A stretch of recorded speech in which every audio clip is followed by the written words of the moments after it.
Diyarbakır'da Leman Kültür'e geldim. Alfredo fettuccine tadımı yapacağız. Şimdi içeriye geçiyoruz. Fiyatı da 28,5. Evet, Alfredo fettuccine geldi. Çok güzel gözüküyor gerçekten. Muhteşem bir sunum. Şimdi en sevdiğim zamana geldi. Tadım yapacağım. Bakalım nasıl olmuş. Oo, mis gibi. Çok güzel.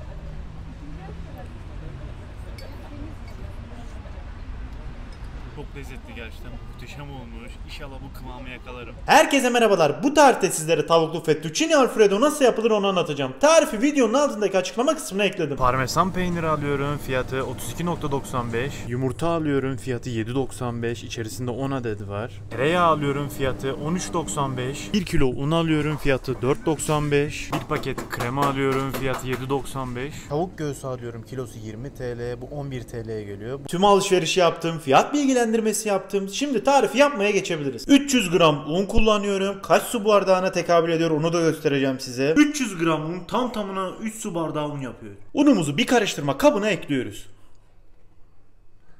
Ortasını şu şekilde açıyoruz. Bu yaptığımız işlem makarnanın hamuru. Makarnayı bizzat kendimiz yapacağız. Yapılışı inanılmaz basit. İçerisine 3 tane yumurta kırıyorum. Yani 100 gram una 1 adet yumurta.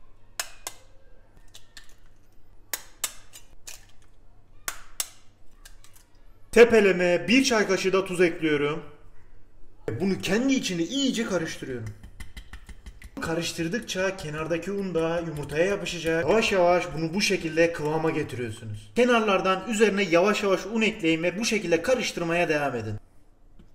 Unu yedikçe bu şekilde ekleyin. Bu şekilde karıştırın. Görüyorsunuz yavaş yavaş kıvama gelmeye başladı. Un tamamen içerisine girince kenarlardan bu şekilde ekliyorum sürekli. Karıştıramayacak kıvama geldikten sonra çatalı bu şekilde çıkarıyorum. Elimle bu şekilde karıştırıyorum.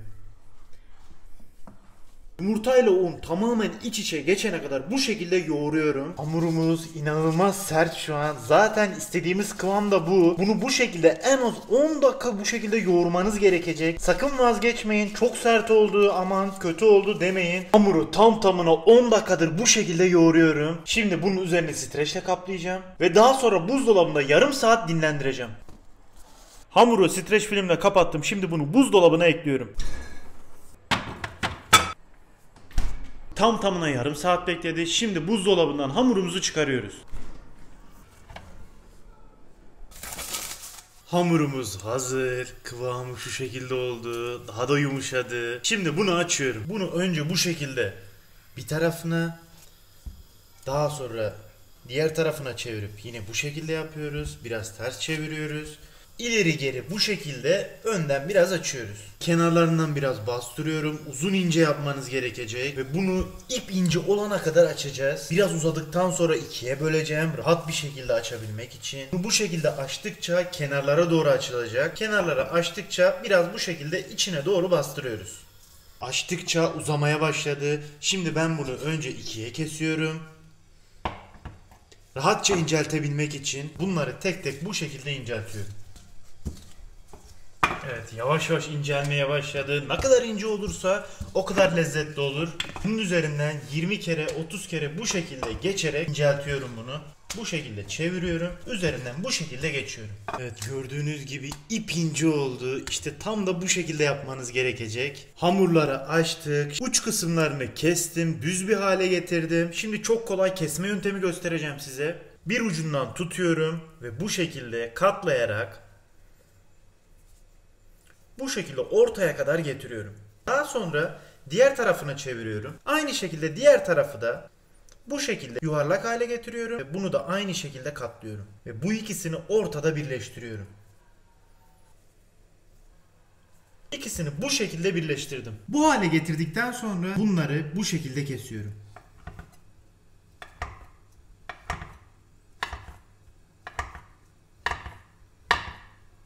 Daha sonra üzerine bir parça un ekliyorum. Ve bunları bu şekilde açıyorum. Hepsini bu şekilde tek tek açmanız gerekecek. İşte olay budur. Makarnamız hazır. Bir tanesini yaptım. Diğerini de yapacağım şimdi. Evet, makarnalar hazır. Bu şekilde tavuk göğsü aldım. 300 gram tavuk. Bunları jülyen şeklinde doğruyorum. Başta bu şekilde dikine kesiyorum. Dikine kestikten sonra bir parçayı alıyorum, tekrardan inceltiyorum. İstediğim olay tam da bu. Hepsini bu şekilde yapıyorum. Tavuğu jülyen şeklinde doğradım. Şimdi bunları pişirmeye geçiyorum. Tavukları pişirmeden önce üzerine biraz tuz ekliyorum. Biraz karabiber ekliyorum. Ocağın altını yakıyorum. Tavayı ocağa ekliyorum. Tavukları tavaya ekliyoruz. Başta yağ kesinlikle eklemeyin. Önce tavuğun kendi suyu çıkacak. Daha sonra kendi suyunu çekecek. Ondan sonra yağını ekleyeceğiz. Bunu ara ara bu şekilde karıştırın başta. Tavuğun tazeliğine bakar mısınız ya? Pes pembe. Mis gibi gözüküyor. Çok güzel de koktu. Gördüğünüz gibi yavaş yavaş suyu çıkmaya başladı. Tavuklar suyunu çekti. 1 yemek kaşığı tereyağı ekliyorum. Bunu iyice karıştırıyorum. Bu şekilde iyice tereyağını her tarafa yedirin. Oo, mis gibi koktu ya. Çok güzel de gözüküyor. Evet, tüm tereyağı eridi. Bunu 4-5 dakika bu şekilde kavuruyorum. Kavurduktan sonra kenara alacağım. Tavuklar 5 dakikadır bu şekilde kavruldu. Şimdi ocağın altını kapatıyorum ve tavukları bir kenara alıyorum. Ocağın altını yakıyorum. Tencereyi ocağa ekliyorum. Tencereye boldan kaynamış su ekliyorum. Üzerine 1 tatlı kaşığı silme olacak şekilde tuz ekliyorum. Bunun fokur fokur kaynaması gerekiyor. Bunun kapağını kapatıyorum. Suyumuz bu şekilde fokur fokur kaynaması gerekiyor. Makarnayı ekliyorum. Bunu ekledikten sonra sakın ama sakın fazla pişirmeyin. Ortalama 3-4 dakika yeterli olacaktır. Ev yapımı makarna 3-4 dakikada pişiyor zaten. Birbirine yapışmasın diye bu şekilde yavaş bir şekilde başta ters düz edin. Kaynamaya başladı. 4 dakika tutuyorum. 4 dakika pişireceğim ve çıkaracağım. Tam tamına 4 dakikadır pişiyor. Şimdi bunu çıkarıyorum. Bu şekilde başta süzüyorum. Süzdükten sonra kaldırıyorum. Ve makarnayı tabağa aktarıyorum. Ve bunu bir kenarda bekletiyorum. Ocağın altını yakıyorum. Tavuğu pişirdiğim tavayı kullanacağım çünkü içerisindeki lezzetini kaybetmesini istemiyorum ben. Bu ekstra bir lezzet katacak. 1 paket kremayı ekliyorum. 1 yemek kaşığı tereyağını ekliyorum. Karabiber ekliyorum. Ortalama 1 çay kaşığı kadar kaya tuzu ekliyorum. Tuz tamamen sizin isteğinize bağlı. Bu şekilde karıştırıyorum. Kıvama gelmesini bekleyeceğiz. Ortalama 3 dakika bu şekilde pişiriyorum. Parmesan peyniri aldım. Bunu BİM'de ya da A101'de daha uyguna da alabilirsiniz siz. Ben biraz daha kaliteli bir parmesan aldım. Tamamen sizin tercihiniz. Tabi parmesan ne kadar kaliteli olursa yemeğiniz o kadar lezzetli olur. Peyniri rendeliyoruz. Bu kadar yeterli. 1 avuç rendelenmiş parmesan peyniri ekliyorum. Peyniri ekledikten sonra bunu iyice karıştırıyorum. Peynirden sonra iyice kıvam alacak. Şuna bakar mısınız ya? Çok güzel oldu gerçekten. Önceden pişirdiğim tavukları ekliyorum. Ve bunları iyice karıştırıyorum. Görüntü muhteşem oldu. Tavuklara burada değer kattık resmen. Şimdi aşıkları buluşturma vakti. Şimdi makarnalarımı ekliyorum. İyice karıştırıyorum.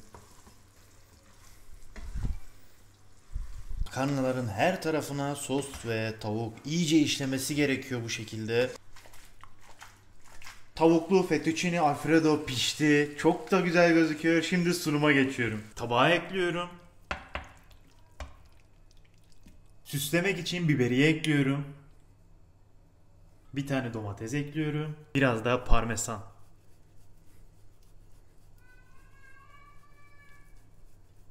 Efsane oldu, şu tabağa bakar mısınız ya? Bomba gözüküyor. Muhteşem bir şey bu ya. Şimdi sabırsızlanmaya başladım. En sevdiğim zamana geldi. Tadım yapacağım. Bakalım nasıl olmuş.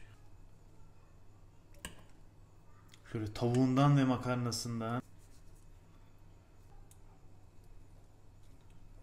Evet, bakalım nasıl.